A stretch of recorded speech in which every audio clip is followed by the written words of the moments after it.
everyone, it's Wednesday Warriors, and it's me, Ariel. And this week, I want to talk about gifts. Gifts that you can give yourself.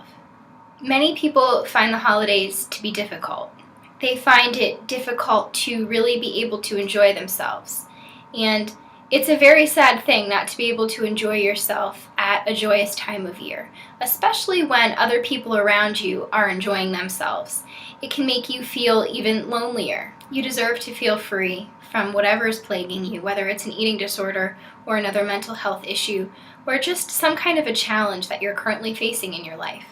And it's a lot easier to enjoy yourself than you might think. These are my holiday suggestions. 5 gifts that you can give yourself. A day free from guilt.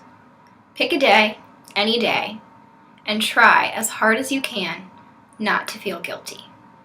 Guilt is a very strong emotion, and guilt kind of follows us. It trails behind us, and even when we think that we're going to be free of it, it kind of sneaks up on us sometimes, and we can't help but feel guilty, whether it's in regards to spending time with someone instead of someone else, whether it's because of what we're eating and putting into our body. You can't feel guilty and feel free at the same time.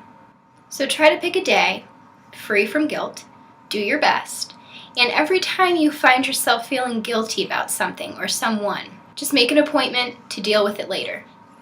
You actually schedule time in your head for yourself to deal with that guilt. Say, I'm not saying that I won't allow myself to feel guilty, just that today is not that day. And even though it might seem like you're still going to be allowing the guilt at a later date, you allow yourself a sense of freedom. And 24 hours of freedom is a lot better than no freedom at all. And the more you can taste what that freedom feels like, the more you're going to want that, the more you're going to crave that, and the more you're going to implement things in order to have that happen and become your actual reality. Give yourself permission to feel free of guilt. A really, really good laugh. When was the last time you had a really, really good laugh? If it was recently, good for you. That's fantastic. If it's been a while, it's time to start thinking of ways that you can have a really good, heartfelt laugh again, because this is the perfect season to do that. And laughter can make a big difference in your mood. So think about the last time that you had a really, really good laugh, and try to pick out some things that were incorporated into that situation. Was it a funny TV show? I know for me, when I watch the show Friends, I laugh all the time, and no matter how sad I might be feeling, if I turn that on for 30 minutes, I'm going to be smiling, and chances are I'm going to be laughing at some point too. And it's just like a little boost for me, where I know I'm always going to get a laugh if I put that show on.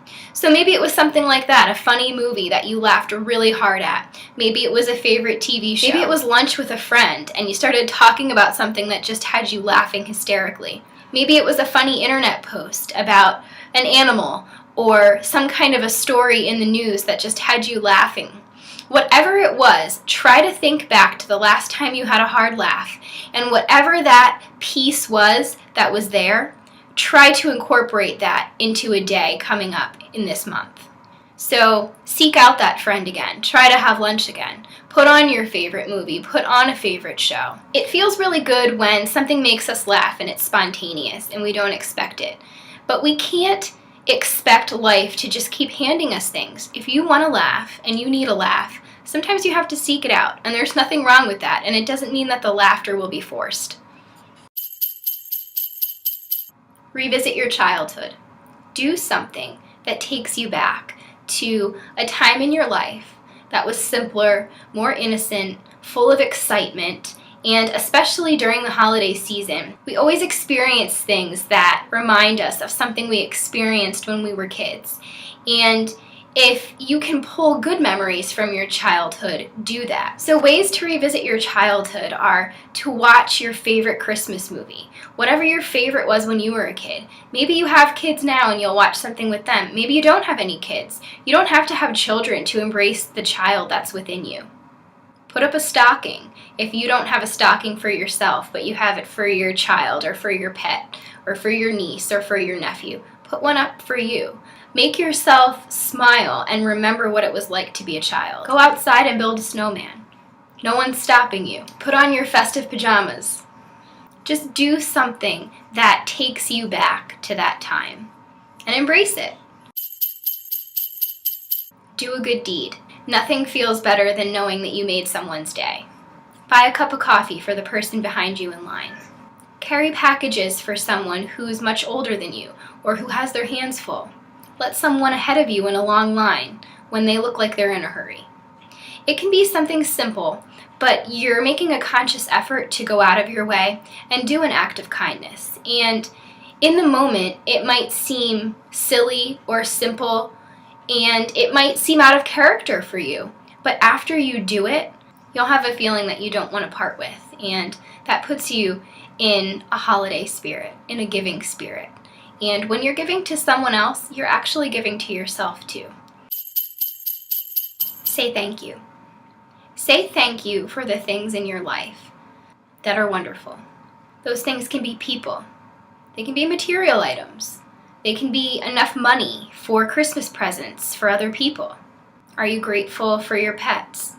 Are you grateful for your house? Are you grateful that you have heat when some people don't? Are you grateful that you have someone to shovel snow for you so you don't have to do it yourself? Are you grateful for a safe car that gets you to and from your job or to and from school? Are you grateful for a warm coat? Are you grateful for enough food?